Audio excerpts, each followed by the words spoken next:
빛이 빛이 없더라. 없더라. 아멘. 오늘은 주보와 제목이 조금 다릅니다. 근심빛이 있어도 라는 제목으로 하나님 말씀을 전합니다. 아하. 오늘 말씀 속에서 가장 두드러지는 주인공, 제일 중요한 등장인물이 하나 있다라고 한다면 한나라는 사람입니다. 우리가 한나라고 하면 사무엘의 어머니로 보통 이렇게 알고 있죠. 사무엘이라고 하는 사람은 이스라엘의 마지막 사사입니다. 그가 사울에게 이스라엘을 다스리는 왕권을 넘겨주게 되는 것을 성경은 기록하고 있습니다. 이 사무엘은 선지자의 역할도 동시에 감당했던 비범한 인물입니다. 그 사무엘이 어떤 우여곡절 끝에 탄생했는가? 이것을 이 한나의 이야기를 통해서 보게 됩니다. 지금 이 말씀이 기록된 타이밍은, 이 이야기가 등장하는 이 타이밍은 사사시대의 후반부라고 말할 수 있겠습니다. 앞에 이미 숱한 사사들의 때가 지나갔습니다.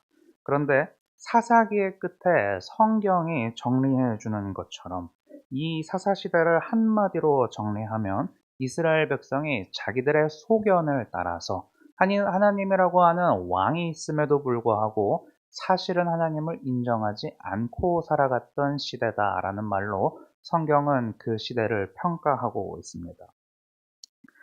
그런데 그 사사 시대에는 하나님께 제물을 바치는 일이 끊어졌는가, 제사를 드리는 일이 끊어졌는가 생각하면 그것은 아닙니다. 종교적인 행위가 없어서 기도하거나 예배하거나 제물 드리는 사람이 없어서 문제였던 시대가 아닙니다.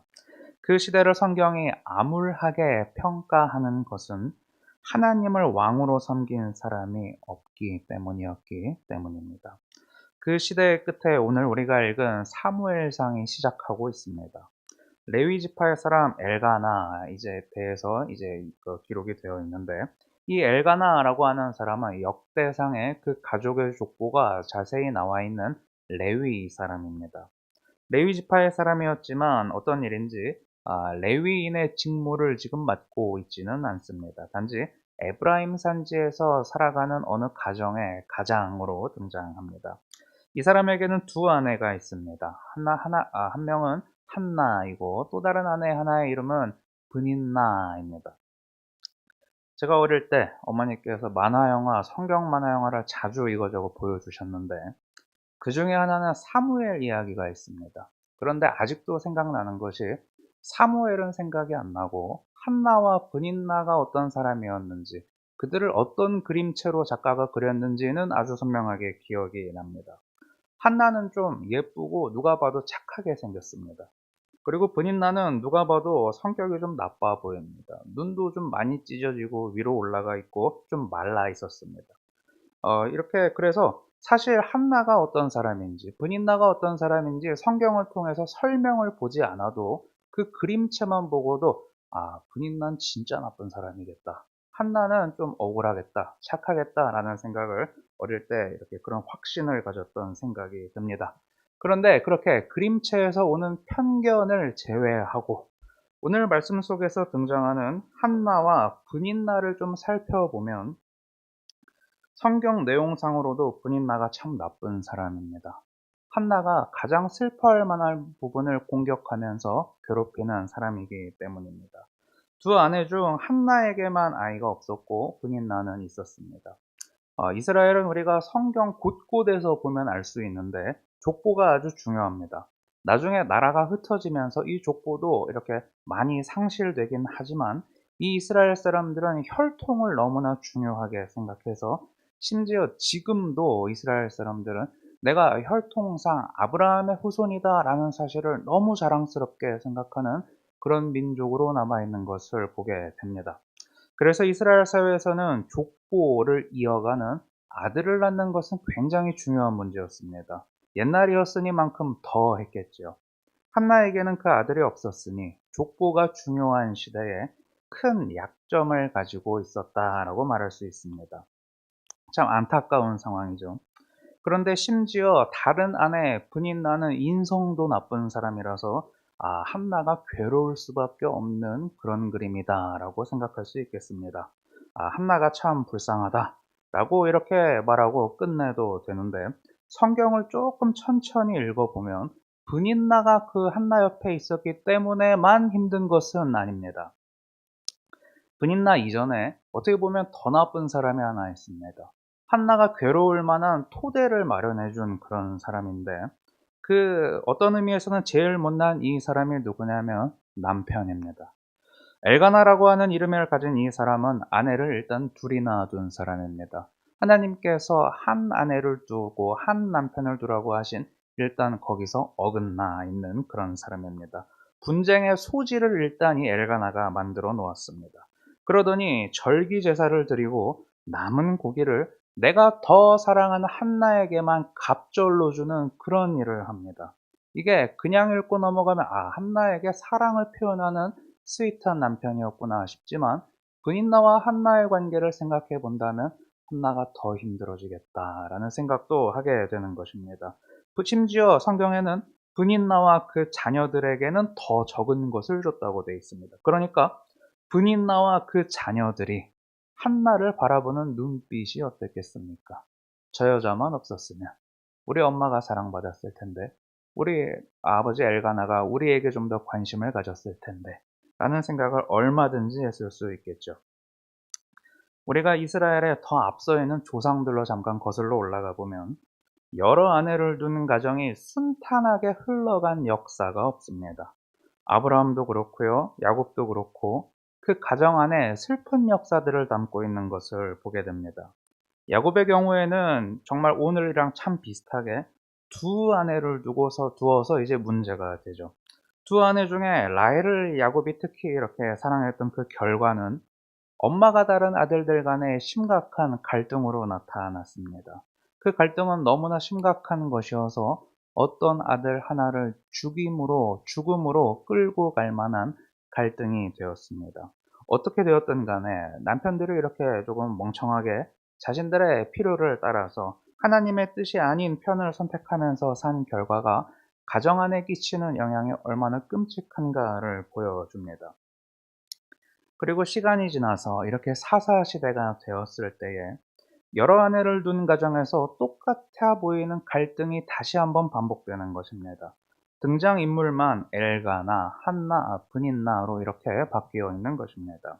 한 아내를 편애하고 그래서 다른 한 아내를 열받게 합니다.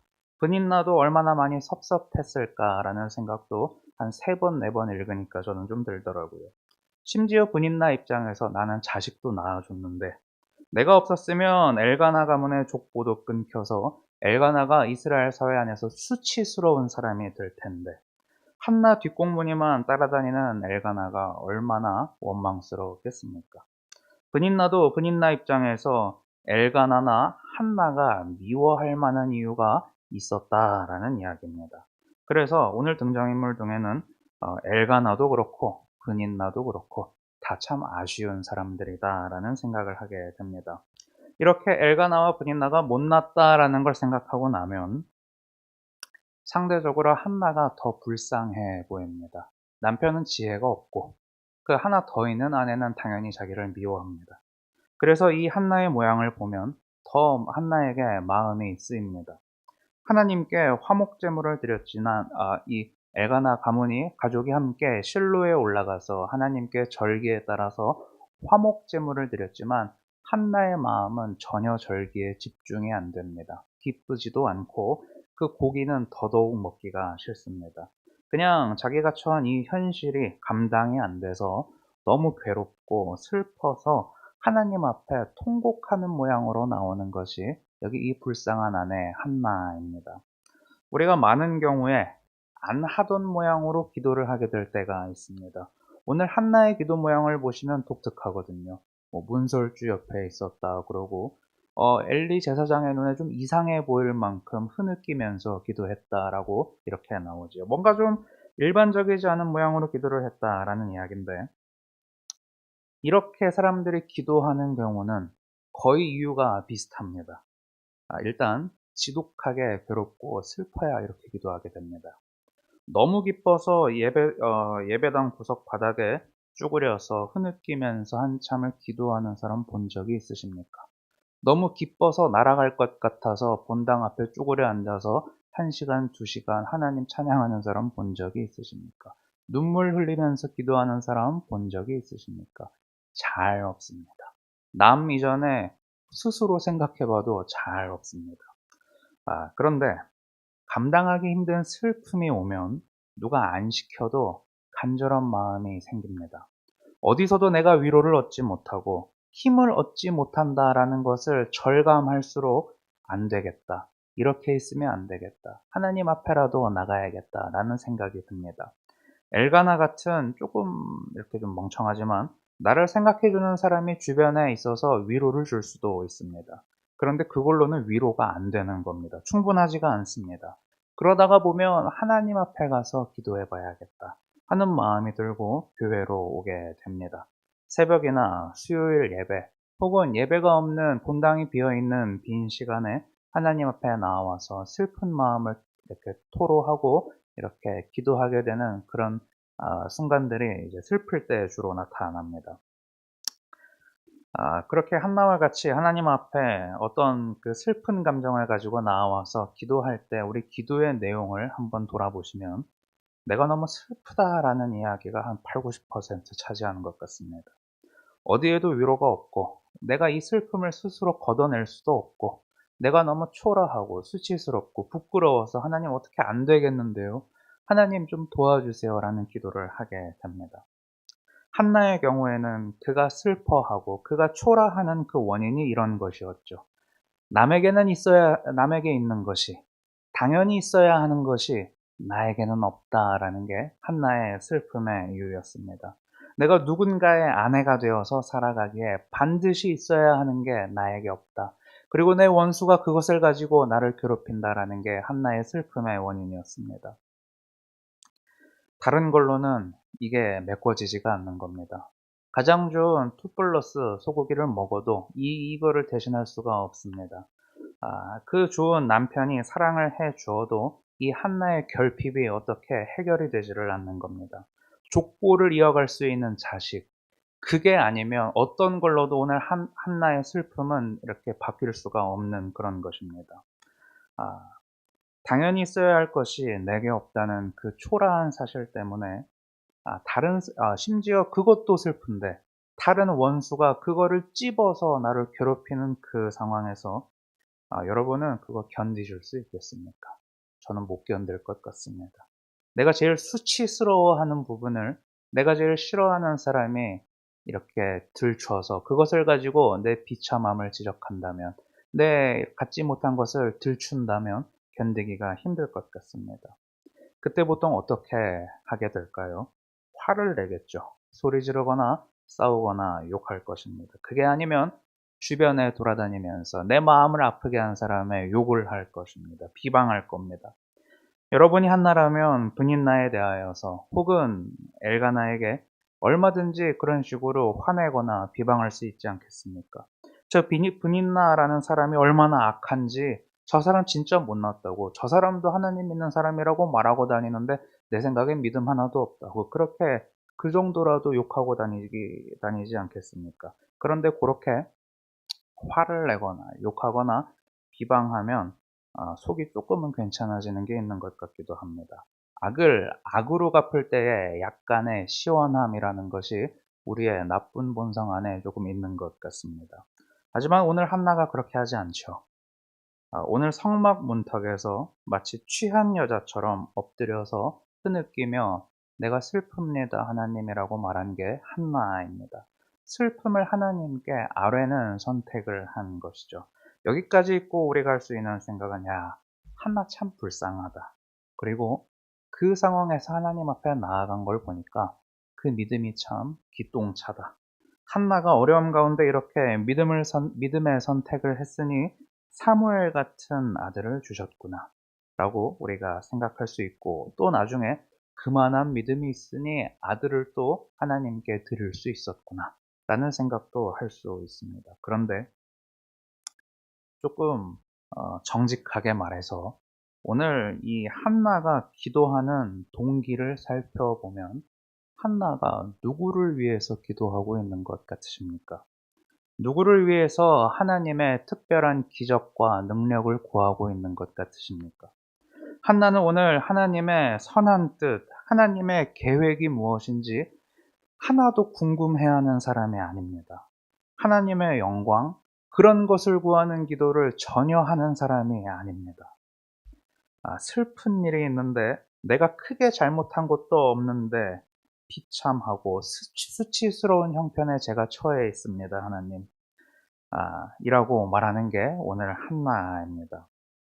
사람이 부끄럽고 초라하고 수치스러움을 경험하면 사람이 얼마나 화내기가 쉽고 폭발하기가 쉽습니까? 심지어 아이들도 그렇습니다. 저희 유초동부 아이들만 해도 남에게 있는 게 나에게 없다. 남은 칭찬을 받는데 나는 칭찬을 못 받는다. 내가 잘못한 것은 혼이 나는데 남이 잘못한 것은 크게 혼이 안 나는 것 같다. 내가 뭐를 못하는 거, 내가 뭐를 가지지 못한 거, 이런 게 들춰진다. 그러면 아이들이 못 견디고 화를 내는 것을 보게 됩니다. 혹은 거짓말하고 숨기는 것을 보게 됩니다. 사람은 그런가 봅니다. 한나는 오늘 그래서 자신의 수치를 스스로 어떻게 해결할 수가 없고 슬픔을 해결할 수가 없어서 미칠 것 같은 심정을 가지고 하나님께 그것을 토로합니다. 족보를 이어가기에 하나도 쓸모가 없는 사람으로 제가 여기 이렇게 있습니다. 근데 이 못난 것을 어떻게 해결할 수가 없습니다. 인생이 괴롭습니다. 하나님 좀 도와주십시오라고 오늘 기도하는 그런 사람으로 나타납니다. 혹시 가끔 뉴스에서 조금 비극적으로 누가 생을 마감했다라는 그런 뉴스들 이렇게 보지 않으십니까? 요새 부쩍 많아진 것 같아서 안타까운 생각도 드는데, 그런 사람들을 보면 좀 이해 안 되는 경우들도 있어 보입니다. 아니, 저 돈 많은 사람은 왜 죽었나? 왜 저 수많은 사람에게 사랑받는 사람이 그런 선택을 했나? 아니, 금슬 좋은 걸로 유명한 저 사람이 어떻게 우울증에 빠져서 저런 선택을 했나? 평판도 좋고 가족도 화목한 걸로 유명한 저 사람이 어떻게 저런 처지에 처해서 안타깝게 생을 마감했나? 혹은 자녀도 다 잘되고 걱정이 없어 보이는 사람들이 우울증에 빠져 있다라는 것을 보면 이상합니다.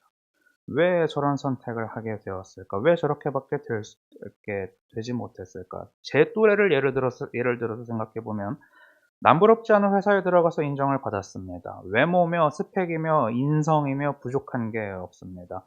아주 완벽한 사람을 만나서 결혼도 잘하고 잘 삽니다. 아이도 잘 낳아서 가정을 잘 꾸리고 능력도 인정받는 사람입니다. 그런데 그 사람이 행복하지 않다고 말하고 슬퍼한다고 말하고 우울하다고 말하는 사례들이 얼마든지 있는 것을 보게 됩니다. 그런 걸 보면 좀 이상합니다. 다 갖춘 것 같고 부족한 게 없는 것 같고 수치스럽다거나 초라하다거나 말할 만한 부분이 없는 사람들이 어떻게 그렇게 슬퍼하고 괴로워하나라는 생각도 하게 됩니다. 사람마다 수치스러움을 느끼고 무력감을 느끼는 부분은 저마다 조금씩은 다른 것 같습니다. 문제가 있는데 어느 부분에서 부끄러움을 느끼고 어느 부분에서 내가 너무나 부족하다, 초라하다라는 것을 사람이 느끼면 다른 부분에서 많이 갖춰져도 해결이 안 되는 것 같습니다.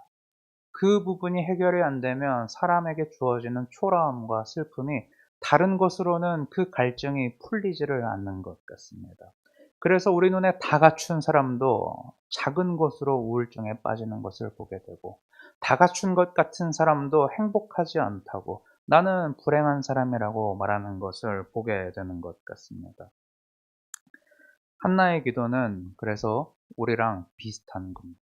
슬픔과 분노를, 수치스러움을, 내가 초라한 것을 스스로 해결하지 못해서 하나님께 도와달라고 말하는 그런 기도였습니다. 그러니까 이렇게 다시 말하면 하나님의 뜻대로 제가 너무 살고 싶은데 그게 안 돼서 눈물이 납니다. 하나님, 이런 기도가 아니고, 하나님, 제가 못나 가지고 괴롭습니다. 남에게 있어야 되는 것이 나에겐 없는 것 같아서 괴롭습니다. 그래서 눈물이 납니다. 저 좀 도와주세요라는 그런 기도를 오늘 하고 있다라는 것이죠. 우리가 어떤 괴로움을 만났을 때 하나님의 영광도 모르겠고 하나님의 뜻과 계획이 뭔지도 모르겠지만 내가 너무 괴로우니 도와주십시오라고 예배당에 와서 구석에 앉아서 울면서 기도하는 그런 모양이 오늘 한나의 모양이라고 할 수 있겠습니다. 이 말은 결과적으로 대단한 선지자 사무엘이 탄생을 했는데 그것이 한나의 믿음이 좋아서 이루어진 사건이 아니다라는 이야기를 하기 위함입니다. 오늘 이게 제일 중요한 사실입니다. 우리가 보통 그렇게 생각하기 쉽죠. 한나가 브닛나랑 같이 멱살 잡고 싸운 것도 아니고 브닛나를 비방하러 돌아다닌 것도 아니니까, 믿음이 대단한 사람이니까, 심지어 하나님 앞에 괴로움을 가지고 이렇게 기도하러 나온 사람이니까 얼마나 훌륭한 사람입니까?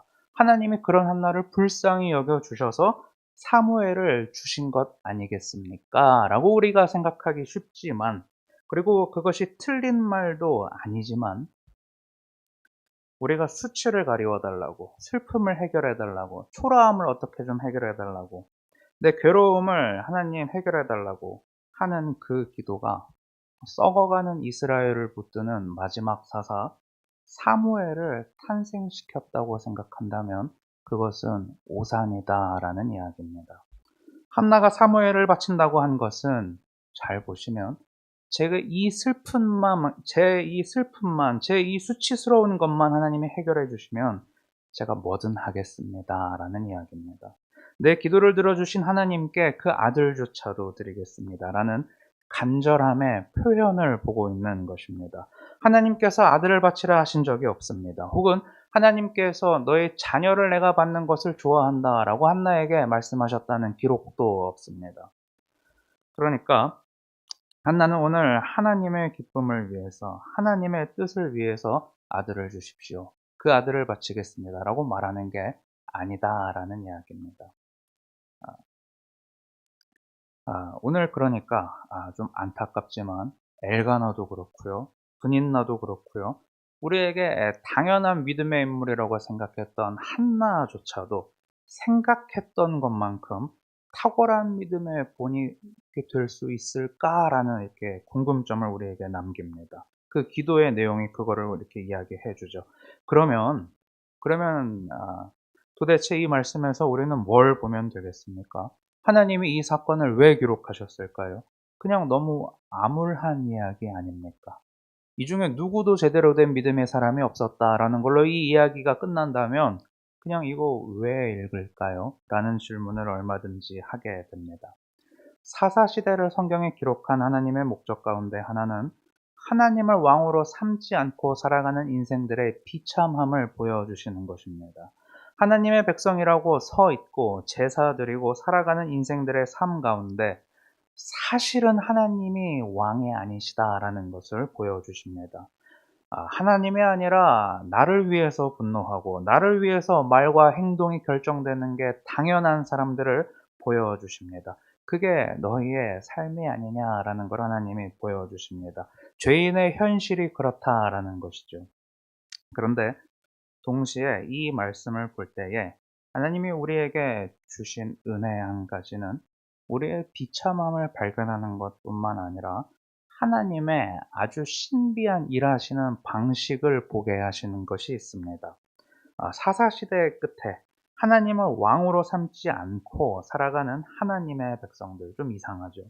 그들이 자신의 처지를 두고 분노하고 슬퍼하고 하나님의 능력을 구하는 그런 모양을 보게 하시고 우리와 다를 것 없는 모양을 이렇게 확인하게 하시는데, 오늘 이 한나를 보면 분명히 자기를 위한 기도를 시작한 것입니다. 브닛나를 어찌할 능력이 없어서 하나님께 도움을 구하는 것이 한나의 기도였습니다. 그 시대에도 그런 모양이 있었고 오늘 우리의 기도도 그런 모양을 하고 있죠.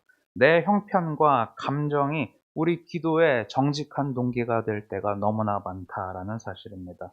그런데 더 중요한 것은 그런 우리의 딱히 하나님 앞에 자랑스럽게 내보일 만한 모양들이 아닌데도 불구하고, 괴로우니까 도와달라는 기도가 대부분의 기도를 이루고 있음에도 불구하고, 하나님께 실망했다가 또 안 되겠으니까 하나님밖에 없는 것 같으니까 나아가는 그런 우리의 모양들을 통해서, 무의미해 보이고 좀 못나 보이는 그 모양을 통해서 하나님이 하시는 일이 있다라는 걸 발견해야 하겠습니다.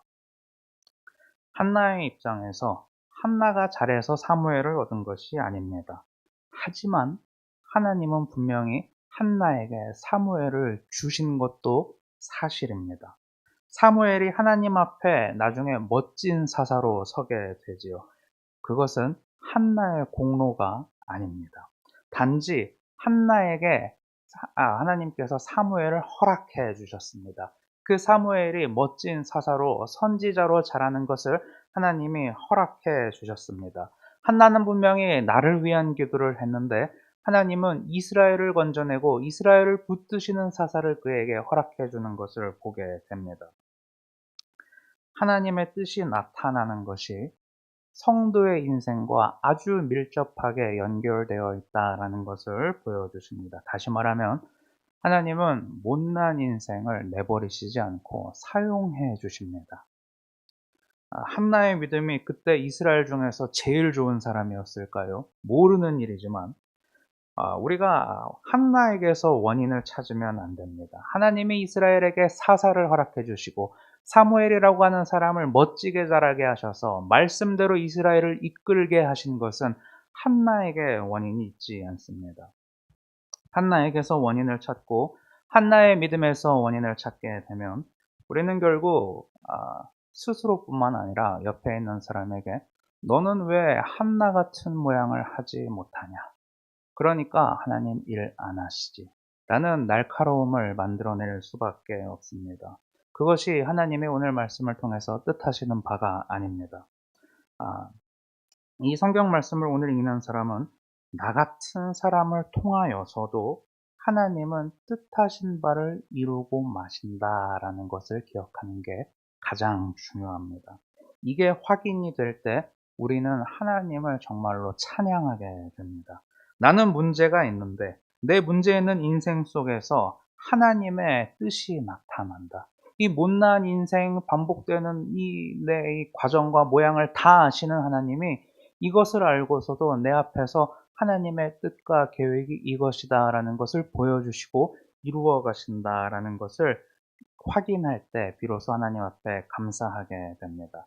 한나가 나중에 하나님 앞에 참 감사해서 찬양하는 노래가 이 뒤에 기록되어 있습니다. 한나가 나중에 비로소 이 사실을 확인하게 됩니다. 나는 나를 위해서 내 슬픔의 해결을 위해서 기도하고 하나님 앞에 나아갔는데 그 하나님이 하시는 일은 이스라엘을 위로하시는 하나님은 자기 아들을 통하여서 이스라엘을 붙드시고 다시 정상 궤도로 돌리시는 그 일을 보여주시는구나. 하나님의 위대한 구원 계획이 하나님의 이스라엘을 하나님의 백성답게 만들어 가시는 그 뜻과 계획이 내 이 못난 인생을 통하여서도 확인되게 하시는구나 라고 하나님 말씀하시는 겁니다. 우리 아마 지난 시간을 각자 돌아보면 또 개인적으로 공동체적으로 돌아보면 좋은 시간들이 있었고 힘든 시간도 있으셨을 것입니다.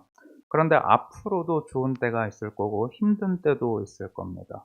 어떤 때는 너무 힘들어서 하나님의 영광이고 뜻이고 뭐고 상관없이 내가 너무 슬퍼서 죽겠어서 화가 나서 하나님 도무지 살아있으시냐고 이렇게 불평하다가 돌아가는 게 기도의 전부인 날도 있을 것입니다. 그런데 한 가지 기억할 사실은 하나님이 그런 우리를 통해서도 하나님의 품으신 뜻을 끊으시지 않고 계속 나타내실 것이다 라는 사실입니다.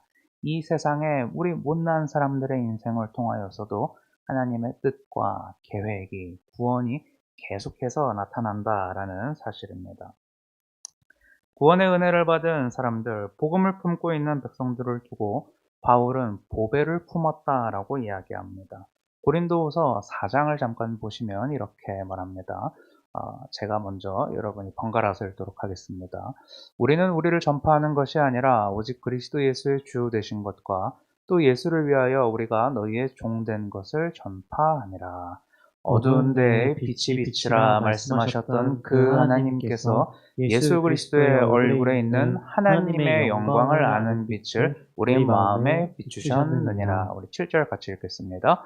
우리가 이 보배를 질그릇에 가졌으니 이는 심히 큰 능력은 하나님께 있고 우리에게 있지 아니함을 알게 하려 함이라. 아멘. 우리는 질그릇 인생입니다. 슬프고 괴로운 것을 면할 수가 없고 초라하고 불쌍해 보이는 모습이 언제든 나타나는 그런 존재입니다. 황금 그릇이 되고 싶지만 질그릇인 것을 자꾸만 발견하게 됩니다. 그때에 하나님께 우리가 말하죠. 저 너무 힘듭니다. 질그릇으로 사는 거 힘듭니다.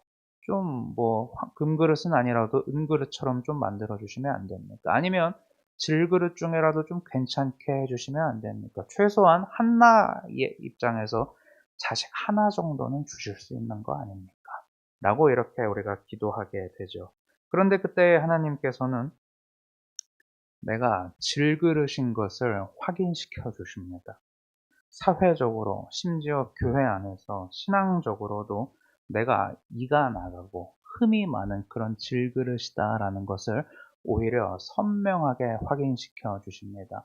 나를 지적하는 분인 나를 통해서 내가 돌아봐도 알게 되는 나의 형편을 통해서 아하, 금그릇이 아니구나 라는 것을 확인하게 됩니다. 그런데 그게 복입니다. 질그릇으로 사는 게 황금 그릇으로 사는 것보다는 좀 못나 보이고 초라하고 슬플 수 있습니다. 더 천하기 때문입니다. 더 약하고 못났기 때문입니다. 하나님이 덜 도와주신 것처럼 생각도 되지요. 그런데 오늘 고린도후서 보면 하나님은 그 질그릇에 보배를 담으시는 하나님이라고 말씀하고 계십니다. 갑자기가 아니라 원래부터 우리 하나님은 나 같은 사람에게 복을 주시는 하나님이십니다. 하나님의 크신 구원은 거기에 어울리는 사람에게, 자격을 갖춘 사람에게 주어지는 게 원래 아니다라는 것을 기억할 필요가 있습니다. 원래부터 나 같은 사람을 자녀 삼으시기로 했고, 나 같은 인생 다윗이 되지 못하고 바울이 되지 못하고 걸핏하면 스스로와 다른 사람을 비교해서 우월해하거나 욕하거나 혹은 어, 괴롭고 수치스러움을 발견하면 그때는 나만을 위한 기도를 반복하는 나 같은 인생. 그런데 하나님은 그 인생을 통해서 하나님의 뜻과 계획을 이어가신다는 사실입니다. 세상에 하나님의 뜻과 계획을 나타내신다는 사실입니다. 그런 인생을 통하여서 하나님은 그 성품과 전능함을 내보이신다는 사실입니다. 하나님이 그렇게 마음먹으셨습니다. 우리는 하나님의 구원의 깊이와 넓이와 그 누구도 흔들 수 없는 어마어마한 계획이 질그릇에도 담길 수가 있구나 하는 것을 깨달아야 하는 것입니다. 다른 말로 하면 우리는 하나님께 참 황송해해야 하는 사람들입니다. 다시 말하면 질그릇에 담을 수 없는 것을 담으시고 그게 그 그릇이 깨지지 않도록 붙드시는 그 하나님께 우리 감사하자라는 이야기입니다. 구원을 나 같은 인생에 담으셨습니다. 하나님의 살아계심을 사람들이 어떻게 합니까? 한나를 통해서 합니다. 그 못난 가정을 통해서 하나님의 살아계심을 세상에 드러내십니다. 우리도 마찬가지입니다. 하나님 나라의 전파도 바울이나 다윗 같은 사람을 통하여서만 이루어지는 게 맞는 것 같은데 나를 통해서 이루겠다라고 하시는 하나님이시지 않으십니까? 나같이 못난 사람, 흠 많은 사람을 통해서 하나님이 세상에 하나님 나라를 전하겠다라고 우리를 부르시지 않았습니까? 우리가 어떤 모양이든 상관없이 하나님은 향한 우리를 통해서 하나님의 뜻과 계획을 이루어 가시는 하나님이십니다. 질그릇에 담긴 보배가 상하거나 깨지지 않게 붙드시는 하나님이십니다. 그 하나님께 감사해야 하겠죠. 우리같이 연약한 신앙에 하나님은 복음을 담으셨을 뿐 아니라 그 복음이 다른 사람에게 전해지도록 또한 그 일을 부탁하셨다라는 이야기입니다. 하나님의 뜻이 그 완전하고 선하시고 흠없는 하나님이 세상에 나타나시는데 그것이 나같이 흠 많은 사람의 인생을 통하여서 이루어지도록 하셨다라는 이야기입니다. 그것이 질그릇에 보배를 담으시는 하나님의 신비하게 일하시는 방식입니다. 나 같은 사람을 하나님의 뜻의 통로로 삼으셨다라는 이야기입니다. 그래서 한나와 같이 우리는 상황을 따라가고 사실은 본성을 따라서 하나님 앞에 반응할 때가 많습니다. 그래서 때로는 슬퍼하고 때로는 기뻐하고 그게 하나님 앞에 보일 수 있는 대부분의 모양일 수 있습니다. 하지만 그런 하나님께서, 그런 우리를 통해서 하나님은 그 뜻과 그 계획이 이루어지도록 우리를 통해서 하나님의 완전하신 뜻과 계획과 성품과 그 전능하심이 세상에 증명되도록 하나님께서 일하신다라는 사실입니다. 우리는 하나님이 일하시고 사용하시는 그릇입니다. 우리가 슬픔과 어떤 우리의 연약함으로 도배되어 있는 것으로 하나님 앞에 초라한 모습으로 나아갈 수 없다라고 하여도 하나님은 그런 우리를 사용하신다라는 이야기입니다. 그 하나님께 황송하고 또 감사하는 것이죠. 그래서 한나는 그 하나님께 노래할 수 있었던 것입니다. 하나님을 참 왕으로 알고 그 뜻과 그 방식을 신뢰하는 믿음이 저와 여러분에게 있기를 간절히 바랍니다. 기도하겠습니다.